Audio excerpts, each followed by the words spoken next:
안녕하세요. 저는 서울에 살고 있는 30대 이혼 여성입니다. 얼마 전 심장 벌렁거릴 만큼 큰일을 겪었는데요. 혼자 묻어두기엔 악몽 같은 그 기억들이 너무 오래 갈 것 같아서 사연으로 올려볼까 해요. 그래도 누군가가 제 이야기를 들어줬다고 생각하면 심적으로 좀 편하지 않을까 싶어서 내린 결정이에요. 분명 제가 며칠 전까지 겪었던 일임에도 믿기지 않은 그날에 대해 지금부터 들려드리도록 하겠습니다. 제가 30대로 진입하기 전쯤에 저희 아빠가 돌아가셨어요. 어릴 때 부모님이 먼저 가시는 것도 너무 속상하겠지만 성인이 되고 난 후 부모님을 보내는 건 그만큼 제 감수성도 같이 성장을 해서 그런가 더없이 슬프더라고요. 사람에게 무너진다는 표현을 쓸 수 있는 상황이 바로 그럴 때가 아닌가 싶었을 만큼 힘들었어요. 저도 저지만 엄마도 진짜 많이 힘들어했거든요. 어느 인터넷 기사에서 본 적이 있는데 사별을 했을 때 우울함을 더 잘 느끼는 쪽이 여성 쪽이라는 연구 결과가 있더라고요. 아무튼 아빠의 사망 소식은 저희 가족한테 가장 충격적인 인생 고비였습니다. 그런데 아무리 슬퍼도 세상은 돌아가잖아요. 저도 억지로 마음을 정리하고 사회로 돌아가야 하지 않습니까? 황망한 마음을 잊지 못한 채 직장 동료들에게 불편한 눈치만 주면서 억지로 일을 다녔는데요. 그때 제 곁에서 저의 처지를 부담스러워하지 않고 많이 위로해준 직장 동료가 있었어요. 그 사람이 바로 저의 남편이 된 사람이었습니다. 남들이 제 기분 걱정해서 저를 한참 조심스러워할 때 남편만이 제게 적극적으로 접근해줬어요. 귀찮게 쓸데없이 말을 걸었고 점심시간을 자꾸 챙겨줬으며 집에 가서 엄마랑 같이 먹으라고 일부러 맛집에 데려가 포장도 해줬죠. 처음엔 그런 남편을 제가 부담스러워했습니다. 아직 아빠를 제대로 보내지 못했던 터라 그저 웃고 싶지 않았어요. 그런데 남편은 자꾸만 저를 웃게 만들었어요. 어떤 마음으로 그러는지 알아서 충분히 고맙지만 싫더라고요. 솔직히 저희가 아빠 돌아가시기 전엔 그렇게 만남이 잦던 사이가 아니었거든요. 괜히 남편 마음에 부담을 주는 것 같기도 해서 그것 또한 제가 불편해지더라고요. 그래서 하루는 남편에게 직접 얘기를 했어요. 정말 고마운데요. 앞으로는 안 챙겨주셔도 괜찮아요. 자꾸 이러시면 제가 더 불편하고 마음만 무거워져서 힘들어요. 솔직히 남편의 위로가 힘들다는 건 거짓말이었습니다. 저를 그만큼 위로해주려는 사람이 있다는 게 고마워서 불편했을 뿐 딱 그거였지 당연히 좋았어요. 정서적으로 의지도 많이 되었고 은연중에 도움을 받았다더라고요. 아무래도 저도 모르게 위로가 좀 많이 되었던 것 같았어요. 게다가 남편이 어디 저만 챙겼나요? 생전 본 적도 없는 우리 엄마까지 챙겼다니까요. 홀로 있을 우리 엄마가 힘들까봐 알아서 신경 써준 것 전부 좋았지만 시간이 갈수록 제가 남편에게 빚을 지는 기분이더라고요. 그래서 억지로 그만해달라 얘기했던 겁니다. 저랑 남편은 당시만 해도 직장 동료 그 이상도 이하도 아니었거든요. 그런데 거기서 남편이 제게 뜻밖의 고백을 함으로써 우리의 관계가 발전이 되었어요. 세상에 어떤 남자가 관심도 없는 여성한테 시간 내고 돈 쓰고 한답니까? 제가 그동안 그저 동료로서 친절을 베푼 거라 생각해요? 남편이 그날 새빨갛게 상기된 얼굴로 약간 서운한 듯 고백을 하는데 그때 저도 그만 홀라당 넘어갔던 것 같아요. 사람은 살다 보면 결혼할 인연이 딱 보인다던데 당시 저는 그게 바로 제 남편이라 생각했죠. 남편은 제가 만났던 남자가 몇 되진 않지만 그 중에서 단연 으뜸이었습니다. 또 제 나이도 마침 결혼 정년기였잖아요. 그러니 남편과 결혼 생각은 안 할 수가 없었죠. 저희는 결혼 약속을 하고 나서부터 더 속 깊은 얘기를 나눴어요. 저는 제 이야기만 하느라 남편에 대해 잘 모르고 있었는데 사귀고 나서 남편의 가정사에 대해 좀 들을 수 있었습니다. 남편은 워낙 어릴 때 시부를 잃어서 아빠에 대한 기억이 없다고 하더라고요. 시모랑 단둘이 살아야 했는데 그때문인지 아빠의 부재로 인해 느꼈을 저의 상실감이 마치 자기 일처럼 느껴졌대요. 자기가 만약 아빠가 있었다면 이랬을 때 이런 모습일까 싶은 감정을 간접적으로 겪은 기분이었다나? 그래서 제게 더 마음 쓰고 싶었던 것 같기도 하다면서 그런 말을 하더라고요. 서로 비슷한 배경을 가졌다고 생각했기 때문인가 봐요. 저는 남편의 가정사를 듣고 나서 남편에게 더 마음을 열었습니다. 저희는 결혼하기 전부터 이미 서로에 대한 속사정을 다 털어놓고 결혼 인사를 드리러 양가 어른을 찾았어요. 시모도 저의 집안 사정을 남편에게 듣고 이미 알고 계셨는데요. 진심으로 안타깝게 생각해 주시더라고요. 아유, 딱해라. 지금 안 싸더니 얼마나 소가리를 하고 계실까. 내가 이미 겪어봐서 그 심정을 잘 알잖니. 지금 많이 힘들 시기야. 결혼하더라도 너희 둘이서 꼬박꼬박 안사돈네 자주 찾아가줘야 해. 시모의 마음에 감동받아서 저 그날 시모 앞에서 눈물을 보였던 걸로 기억합니다. 그때 시모가 마치 또 다른 친정엄마의 품 같은 느낌이었거든요. 아무튼 양가 집안에서 저희 결혼에 대해 딱히 반대는 없었어요. 상견례 때도 시모랑 엄마의 사이는 초면이 아닌 것처럼 사이가 무척 애틋하기까지 했습니다. 안 싸돈 얘기를 듣는데 어쩜 이렇게 쌍둥이같이 비슷한 인생이 있을까 싶더라고요. 우리 집도 가까운데 한 번씩 같이 식사도 하고 얼굴 좀 보면서 삽시다. 저야 좋죠. 그렇잖아도 이제 슬슬 친구를 좀 만들어봐야 하나 생각했었는데 잘 됐네요. 아무래도 애들 덕분에 저희 좋은 일만 생긴 게 아닌가 싶습니다. 알아서 서로에게 위안이 되어주니 시모랑 엄마를 지켜보면서 얼마나 안도가 되었는지 모릅니다. 저랑 남편이 결혼하면서도 은연중에 홀로 남을 어머니 두 분이 걱정되었거든요. 아무튼 저랑 남편은 서로 엄마들에게 민폐 안 끼치려고 서로의 형편에서 최대한 결혼하고자 했어요. 그런데도 시모랑 엄마가 굳이 지분해주고 싶다고 해서 어쩔 수 없이 받은 것이 10억짜리 신혼집이었습니다. 반씩 나눠서 부담하신 거라고 해도 솔직히 적은 돈 아니잖아요. 이걸 받아도 마음이 불편하더라고요. 그래서 저희는 앞으로 시모랑 엄마한테 그 혼수를 보답하며 살기로 마음먹었어요. 맞벌이로 바쁘게 지내며 양가에 꼬박 용돈을 드렸고요. 남은 노후를 평생 편하게 보내도록 최대한 지원해드리려고 했죠. 출발이 좋았어요. 비록 어쩔 수 없이 대출 조금 끼고 시음을 시작하긴 했지만 모두가 웃을 수 있는 변화여서 괜찮았습니다. 하지만 이 결혼이 제 길이 아니었다는 신호는 겨우 신혼 1년도 안 지난 시점에서 찾아왔어요. 정말 어느 날 불시에 시모가 돈 사고를 낸 적 있었는데요. 이것이 바로 제 사연의 발단이 되겠네요. 잠자리에 들기 전에 제게 말했습니다. 남편이 조심스럽기도 하고 망설이기도 해서 심상치 않은 일이라는 건 듣기 전부터 짐작하긴 했었어요. 엄마가 쓸데없이 개하는 사람 말 믿고 웬 건물에 투자를 했나 봐. 오늘 낮에 홀라당 날리는 바람에 지금 알아놓으셨어. 뭐? 갑자기 투자는 무슨 투자? 어머님이 그런 걸 왜 해? 그런 건 남의 말 듣고 함부로 하는 게 아닌데 왜 우리한테 물어보지도 않고 그러셨대? 잘 알지도 못하시면서. 개하는 사람이 확실하다 했으니 믿은 거겠지. 아, 나도 모르겠어. 안 그래도 오늘 반차 내고 하루 종일 엄마랑 싸우느라 기운 빠진다. 5천만 원이나 날렸다는데 당장 5천만 원을 어디서 구하냐는 게 문제야. 저랑 남편은 앞서 말씀드렸다시피 따뜻하게 털어서 시작한 결혼이라 목돈이 없었어요. 그건 저희 부부뿐만이 아니었습니다. 저희 결혼 때문에 친정도 그랬고 시댁도 그랬어요. 당연히 시모는 우리 신혼집 해줬던 것 때문에 형편이 여의치 않았을 거란 말이죠. 그래서 어머님은 돈이 어디서 났길래 5천만 원이나 투자를 하신 건데? 어떻게 하면 5천만 원이 덜컥 생겨? 혹시 모아둔 돈이 따로 있으셨던 거야? 그랬다면 내가 이렇게 걱정하지도 않았어. 그냥 아까워하고 말았지. 엄마 대출 받아서 했대. 집 담보 잡아서.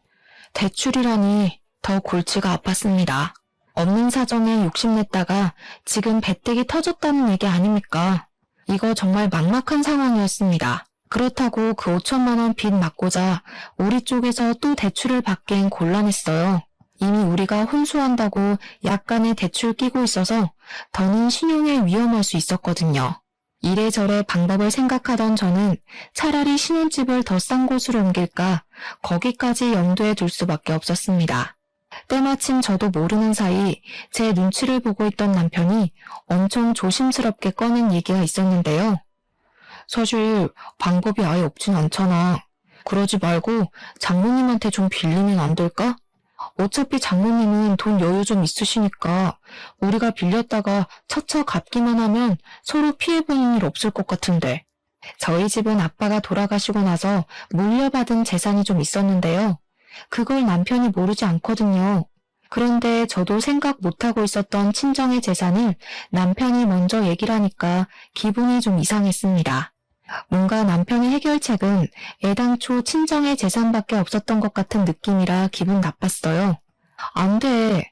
우리 엄마 고혈압 지병이 있어서 몸 안 좋은데 괜히 지방 문제로 스트레스 받게 하기 싫어. 우리들 문제도 아니고 어머님 문제 때문에 일어난 사고잖아. 괜히 관련 없는 엄마까지 끼어들게 하고 싶진 않아. 그러자 남편이 그럼 무슨 방법이 있냐고 약간 신경질을 내더라고요. 그 모습을 보면서 저는 좀 확신이 들었어요. 남편의 머릿속엔 시모의 문제를 오직 친정의 재산으로만 메꿀 생각밖에 없다는 것을요. 이것이 저의 잘못인가요? 저 때문에 이사달이 난 게 아닌데 친정 돈 못 쓰게 한다고 신경질 내는 남편의 태도가 어이없지 않습니까?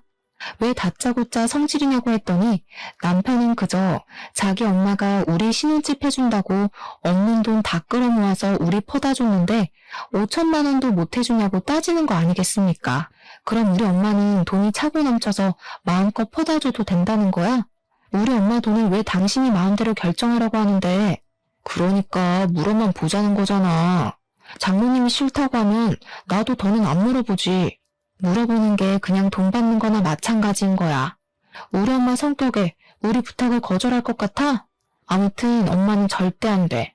솔직히 어머님이 친 사고를 왜 우리 엄마 돈으로 해결해야 되는지 이해를 못하겠어. 저도 결국 짜증으로 받아치고 말았어요. 그러니 남편이 끝내 저한테 토라져 버리더군요.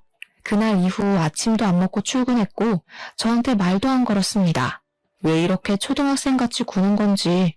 저도 받아주기 피곤하여 그저 무시해버렸네요. 그러나 무작정 남편의 말을 거절했을 뿐 제게 좋은 수가 있었던 게 아니라서 여전히 근심거리였습니다. 그렇잖아도 심란한데 어느 순간부턴 시모까지 전화와서 저한테 하소연하기 시작했어요. 내가 정신이 나갔지. 좀 더 잘 살아보려고 욕심을 부렸던 게 그만 이렇게 됐네. 늙은 내가 무식하기만 하지 뭘 한다고 그랬을까. 내가 그냥 빨리 죽어버렸어야 했어. 괜히 너희들 사는데 발목이나 잡았네. 시모는 거의 매일 전화를 해서 죽는 소리를 했는데요. 갈수록 자책의 강도도 심해졌어요. 언제는 수화기에 대고 울기까지 하던데 이대로 가다가 정말 혼자서 무슨 일이라도 저지를 수 있을 것 같더라고요.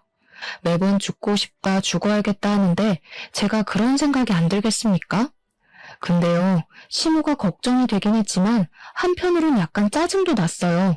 시모가 남편도 아닌 제게 더 많이 전화를 하는 게 아무래도 시모 또한 저희 친정에 손 벌리고 싶어서 이러는 건가 싶었거든요.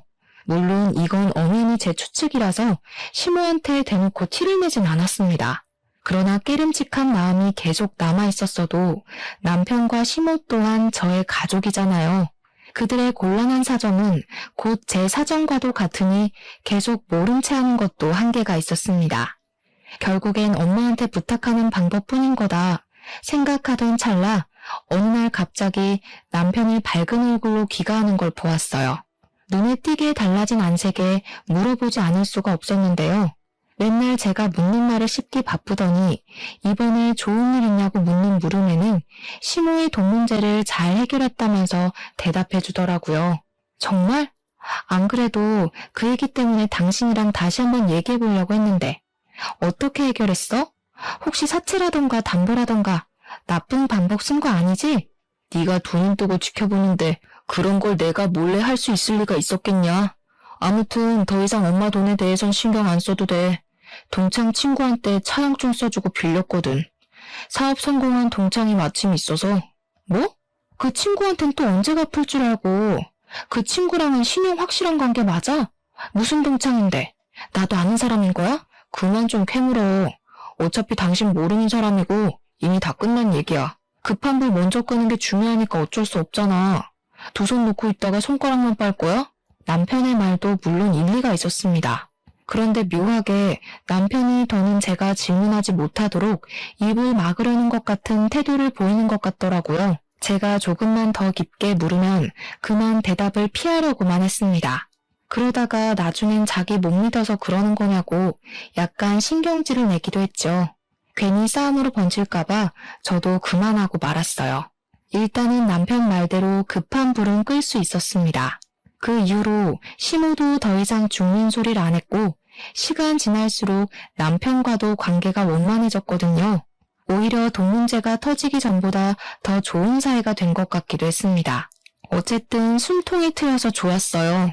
그동안 저도 시모랑 남편이 주는 은근한 스트레스 때문에 일상생활이 힘들었거든요.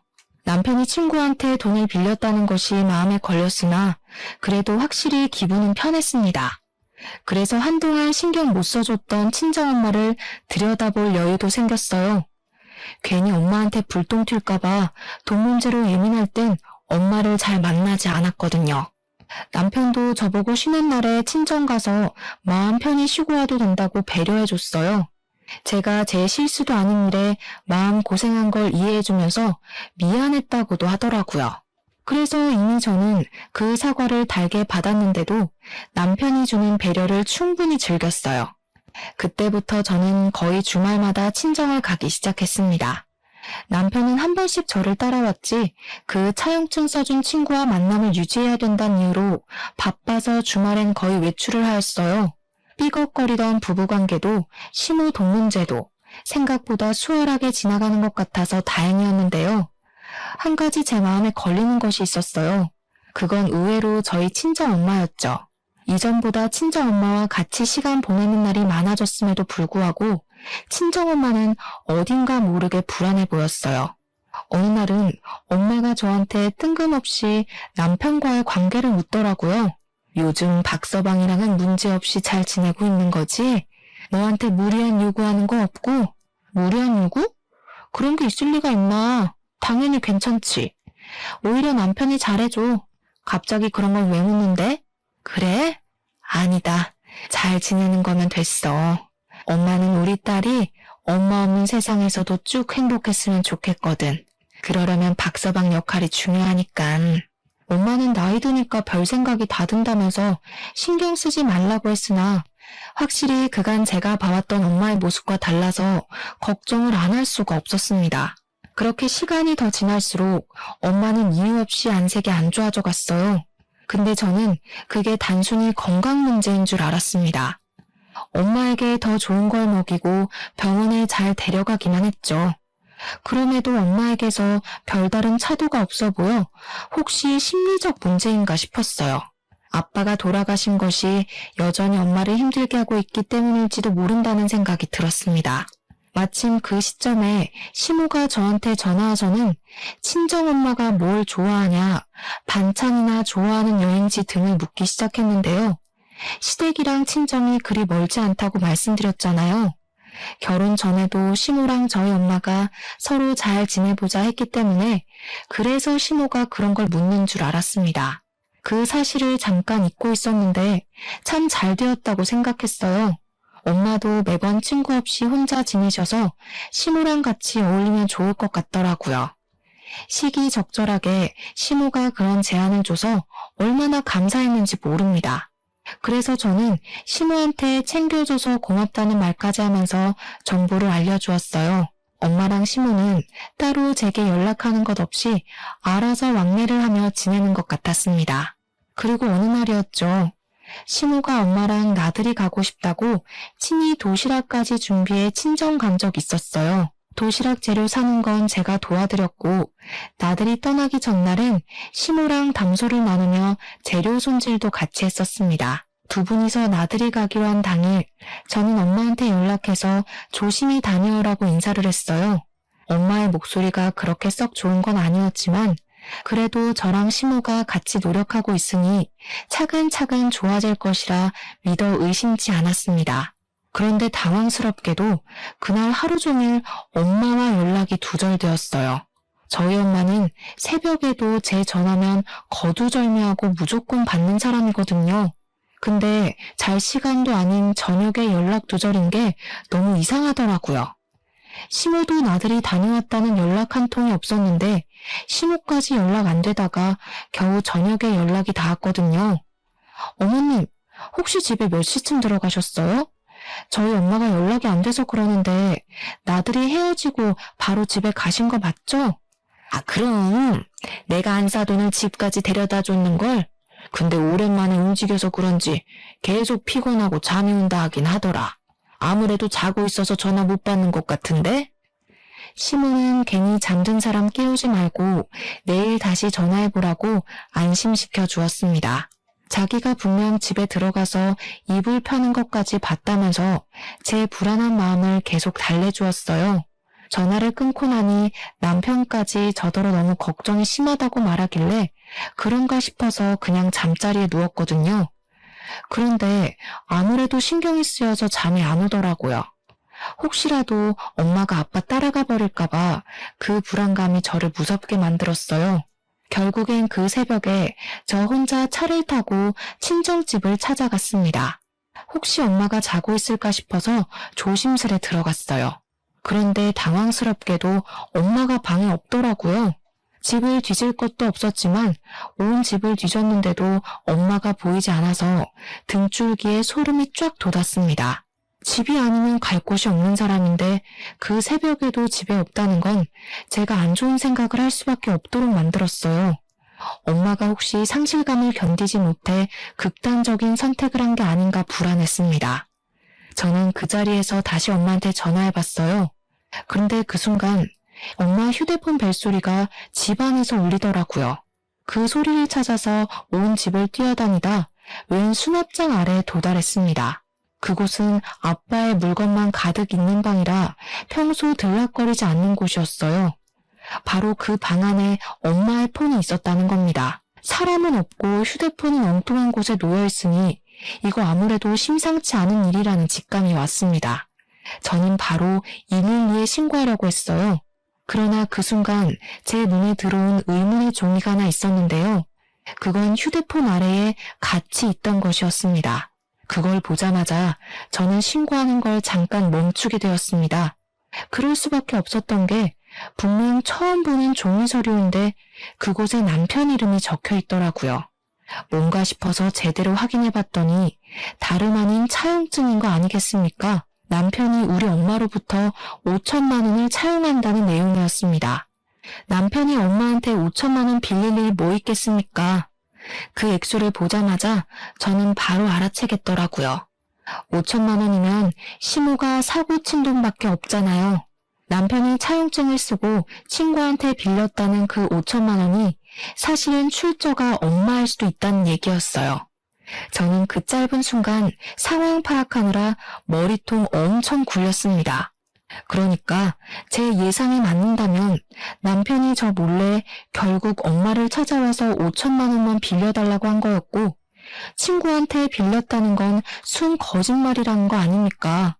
그렇다면 그들이 돈 문제 터지기 전보다 제게 더 잘했던 이유가 이것 때문이었을 수도 있겠다 싶었어요. 아니, 그게 맞는 것 같았어요.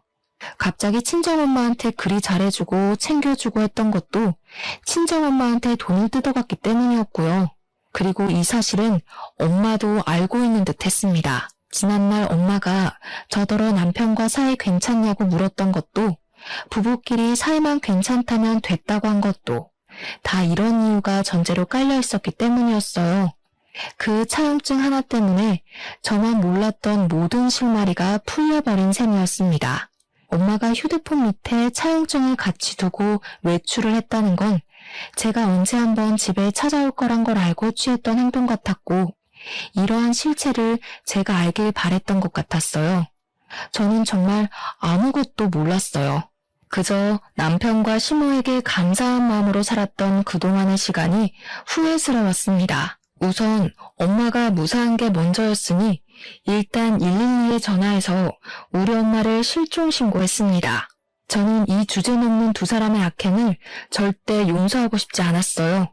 그래서 당장 집으로 돌아가 자빠져 자고 있는 남편의 등짝을 풀스윙을 날렸습니다. 화들짝 놀라서 일어나는 남편한테 차용증을 들이밀면서 대놓고 따졌죠. 당신 이거 뭐야? 친구한테 빌렸다는 5천만 원, 우리 엄마한테 빌린 돈이었어? 왜 차용증이 우리 엄마 집에서 나오는데? 그걸 또 어떡해. 뭐 그랬다 어쩔래. 어차피 차용증 쓴 거 보면 몰라? 떼먹는 거 아니고 다 갚을 거란 뜻이잖아. 별것도 아닌 걸로 사람 잠 깨우고 난리야. 별것도 아니라고? 이 쓰레기 새끼야. 내가 우리 엄마 건들지 말라고 했지. 그리고 우리 엄마 집에 있다면서 왜 거짓말했어? 설마 우리 엄마한테 해코지한 거야? 얘가 완전 생사람 잡네. 장모님이 어디 있는지는 나도 몰라. 따질 거면 우리 엄마한테 가서 따지든가. 남편은 오히려 적반하장 태도로 나왔습니다. 그리고 자기만 아니면 상관없는 건지 그저 친정엄마 행방은 시모가 알 거라고 쐐기를 박아주더군요. 분명 두 사람은 저한테 친정엄마가 일찍 잠들었다고 했단 말이죠. 근데 이제 와서 말을 바꾸는 게 정말 어이없더라고요. 만약 어머님이 우리 엄마한테 무슨 짓 한 거면 나 그냥 안 넘어가. 가족이고 뭐고 법적으로 문제되는 거 있으면 다 고소할 거야. 저는 그대로 집을 나와서 친정으로 돌아갔습니다. 경찰한테서 엄마의 소식이 오기를 밤새 기다렸어요. 이 문제는 당연히 다음날 남편을 통해서 시모 귀에도 들어갔는데요. 뻔뻔하게도 시모가 저한테 전화를 하더라고요. 얼굴 보고 얘기하자길래 일단 시모 집을 찾아갔습니다. 어머님은 우리 엄마 어디 계신지 알고 있죠? 저희 엄마 어디 한 군데라도 잘못되면 어머님 가만 안 둘 거예요. 시모 집에 가자마자 인사도 안 하고 소리를 질렀더니 시모가 당황하더라고요. 항상 시모한테는 좋은 모습만 보였던 저라서 이렇게 불안감으로 예민해진 제가 많이 낯설었을 거예요. 그러나 어디 시모만 저를 낯설어 했겠습니까? 저 또한 시모가 그렇게 무서운 짓을 할 수 있는 사람인 줄 까맣게 몰랐습니다. 시모는 제 협박에도 겨우 눈 하나만 깜빡했을 뿐이었어요. 오히려 더 대범하게 나왔는데요. 이왕 들킨 김에 더 이상 연기할 필요 없겠다면서 본색을 바로 보여주는 거 아니겠습니까? 안사돈 아직도 집에 안 들어왔니? 워낙 외출을 안 하는 사람이니 길을 모르나 보네. 미련하긴. 그보다 우리 아들이 월급쟁이가 적성에 안 맞아서 따로 사업하고 싶단다. 어차피 다 같이 잘 먹고 잘 사는 짓 아니겠어? 그럼 사돈 쪽에서도 힘 좀 보태야 하잖아. 그 얘기한다고 잠깐 자리 좀 가졌던 거지 별다른 짓 한 거 없다. 이미 그것만으로 별다른 짓을 한 거나 마찬가지네요. 사업? 대체 우리 엄마 돈으로 어디까지 생각하고 계셨던 거예요? 이럴 거면 차라리 신혼집으로 5억을 대주지 말지 그랬어요. 그 돈으로 하고 싶은 거 하고 살면 될 것이지 왜 이제 와서 남의 돈을 눈독 들여요. 남의 돈이라니? 네 엄마 그 많은 재산 죽을 때 안고 간다니? 죽으면 다 내 아들 손에도 들어올 돈 아니야. 그럼 내 돈이기도 한 거지. 따지고 보면 다 한 주머니인 거라고. 개소리도 참 신박하게 하시네요. 미친 소리 그만하고 엄마한테서 가져간 돈 당장 내놓으시죠. 저 2번 기회 안 줘요. 말로 곱게 부탁하는 건 이번이 끝입니다. 변호사라도 사게? 아무리 전문가여봤자 이미 인감 찍힌 서류를 어찌 처리하겠어. 날고 기어봤자 네 엄마가 이미 집문서는 우리한테 넘겼다. 여기 도장 보이지? 남편이 사업한다는 소리도 어이가 없는 상황에 시모가 보여주는 집 명의 변경서는 정말 할 말 잃게 만들었습니다.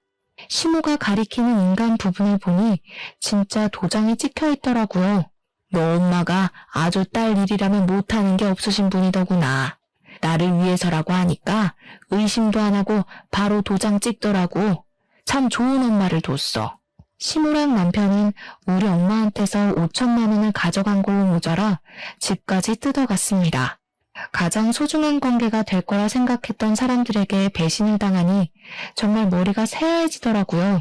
아무 말 못하고 있는 그 상황에서 마침 경찰한테 연락이 왔는데요. 달동네 공가에서 엄마가 발견됐다는 연락이었어요. 경찰이 데리고 있다길래 일단 급하게 전화 끊고 시무를 돌아섰습니다. 대신 집을 나가기 전에 한마디를 남겼죠. 두 사람이 저랑 엄마를 가족으로 안 보는 것 같으니까 저도 더 이상 두 사람을 봐줄 필요 없겠네요. 지금까지 그랬던 것처럼 실컷 낄낄거리고 계세요. 도둑놈 새끼들이 가져갈 돈은 한 푼도 없을 거라 조만간 펑펑 울게 될 테니까. 사실 저도 확실히 그들을 도둑놈으로 몰아서 법적 처벌을 요구할 수 있을진 확신하지 못했습니다. 믿을 구석이 어디에도 없었지만 일단은 시모한테 지기 싫어서 겁을 줬던 거예요. 저랑 엄마가 쏘가리 한 것만큼 시모도 심기 불편하길 바랬으니까요. 저는 얼른 엄마가 있다는 경찰서로 달려갔습니다. 다행히도 엄마는 무사했어요. 다시는 엄마를 볼 수 없을까봐 얼마나 무서웠는지 모릅니다. 저는 엄마를 보자마자 제가 알고 있는 모든 사실을 물어봤어요. 시모랑 남편이 내가 알던 사람이 아니란 걸 알아버렸으니까 더 이상 날 위해서 선의의 거짓말을 하지 말아달라고도 했죠. 그제야 저는 제가 몰랐던 부분까지 솔직한 사실을 전부 다 들을 수 있었습니다. 남편이랑 시모는 시모가 돈사고를 일으켰을 때부터 우리 엄마 돈으로 해결할 생각밖에 없었어요. 제가 거절하니 제 뒤에서 몰래 5천만 원을 뜯어낼 생각으로 따로 계획 중이었던 겁니다. 그래도 중간중간 저를 설득했으나 도통 안 넘어오니까 자기네들끼리 따로 찾아간 것 같더라고요. 동정심이 약한 우리 엄마를 알고서 두 사람이 그렇게 작전을 펼쳤다고 했습니다. 엄마는 굳이 차용증을 쓰지 않고도 5천만 원을 빌려줄 생각이었대요. 근데 남편이 엄마에게 신뢰를 사기 위해서 써줬나 봐요. 그리고 그건 바로 또 돈을 빌리기 위한 밑밥이었던 거죠. 두 번째부터는 남편이랑 시모가 갖은 핑계를 대며 10만 원에서 20만 원씩 야금야금 빌려달라 했다고 하더라고요. 그들은 엄마한테 돈을 뜯어갈 때마다 제 핑계를 댔다고 했는데 제가 사고쳐서 돈 나갈 일 생겼다는 거짓말을 했대요. 엄마는 제 일이니까 제가 엄마한테 미안해서 말 못하고 있는 줄 알았답니다. 그래서 그들이 달라는 대로 돈을 뜯긴 것 같았어요.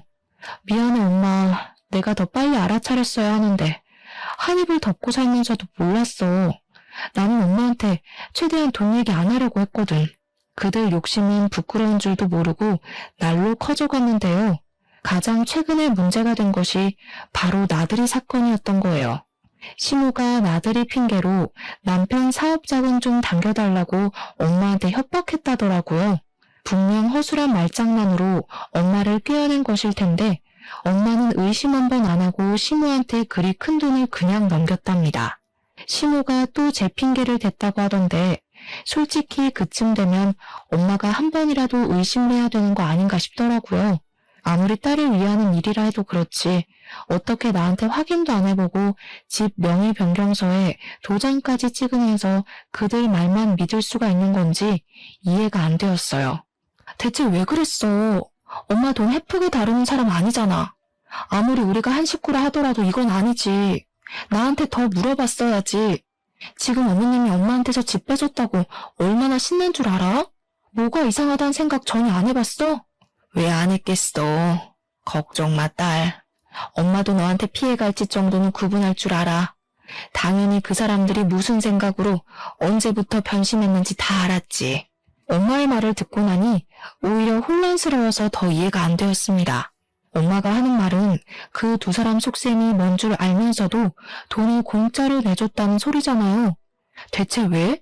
제 머릿속이 정리되지 않고 있다는 걸 엄마가 눈치챘는지 엄마는 제 앞으로 도장 하나를 건넸어요. 그건 엄마 도장이 아니라 돌아가신 아빠 거였습니다. 아, 그걸 보니까 모든 게 이해되더군요. 이미 사망자인 인감을 받아봤자 시모가 가져간 증빙서류는 다 위조 서류가 될 게 뻔했어요. 게다가 덤으로 엄마를 협박한 짓거리가 경찰한테 걸리는 탓에 얼마든지 고소가 가능해져 버렸죠. 엄마의 진짜 속내를 알고 나서 저는 그대로 주저앉아 버렸어요. 혹시라도 엄마에게 더 큰 불행이 닥쳐서 엄마가 정말 남은 생을 버틸 수 없을까봐 얼마나 마음 졸였는지 모릅니다.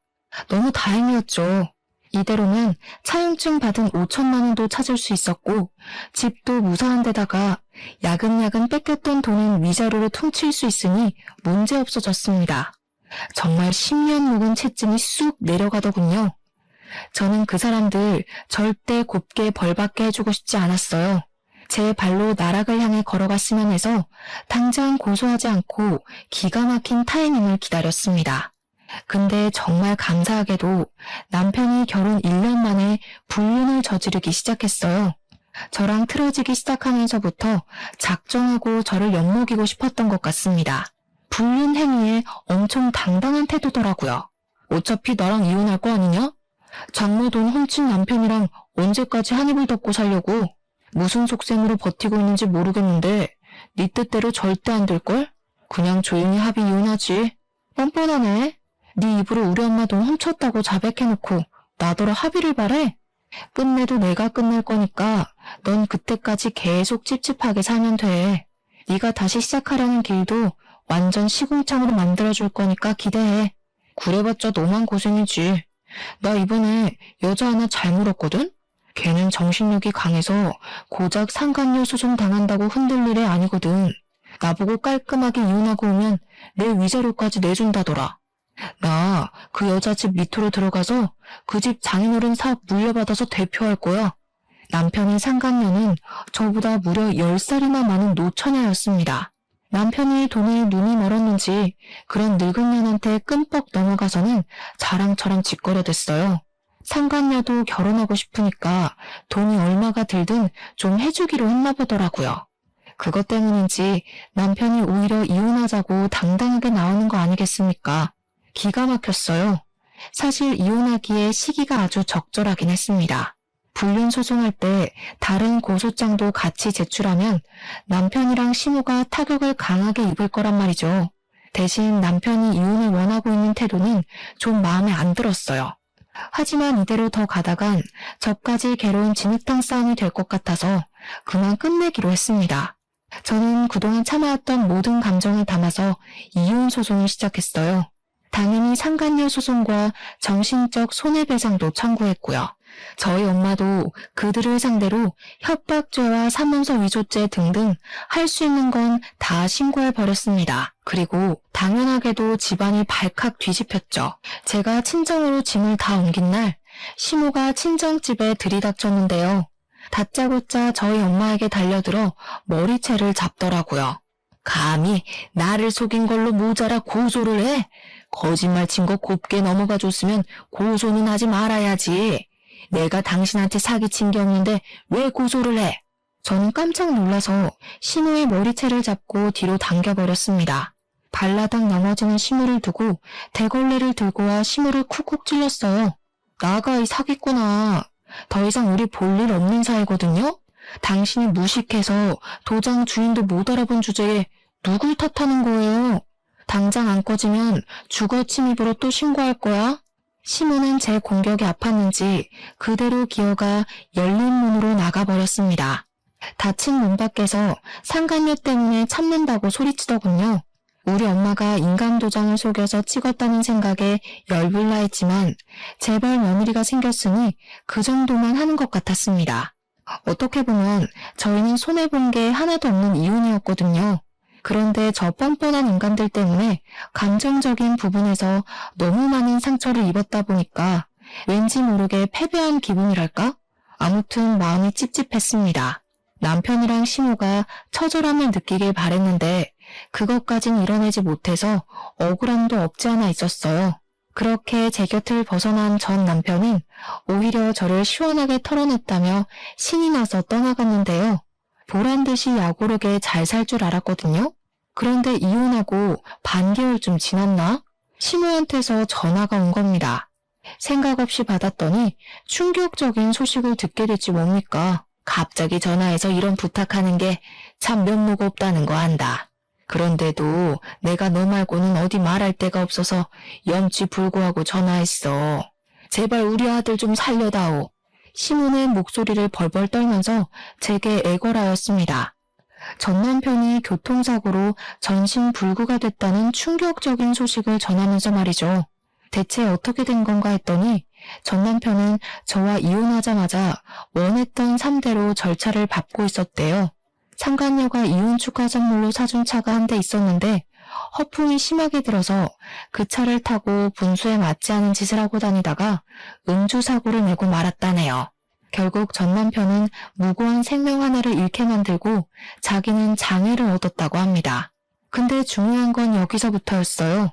이미지가 워낙 중요했던 사업가인 상간녀 집안에서 전 남편의 사고 소식을 접하자마자 쓸모없게 됐다며 바로 손절을 해버렸다는 겁니다.